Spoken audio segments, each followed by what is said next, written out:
Cup গুঁড়ো চিনিটা নিয়ে নিয়েছি। এবার আমি বাটারটা মেল্ট করে হাফ কাপ ওই বাটার অয়েলটা ঢালবো। পুরোটা একসঙ্গে দেবো না, খানিকটা দেব।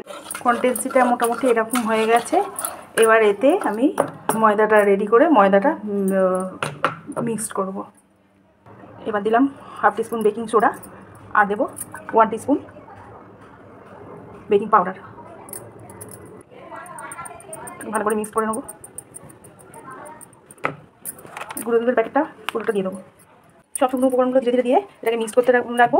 আর কেউ দুধ না দিয়ে এতে জলও, সামান্য পরিমাণ জলও অ্যাড করতে পারে, যেহেতু এখানে মিল্ক পাউডার আছে, সেই জন্য দুধ নাও ব্যবহার করা যেতে পারে।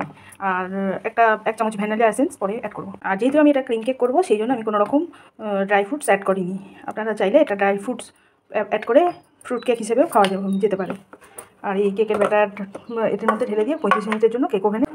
এই আমার কেক রেডি হয়ে গেছে, খুব সুন্দর গন্ধ বেরোচ্ছে। ডিম ছাড়া কেক রেডি।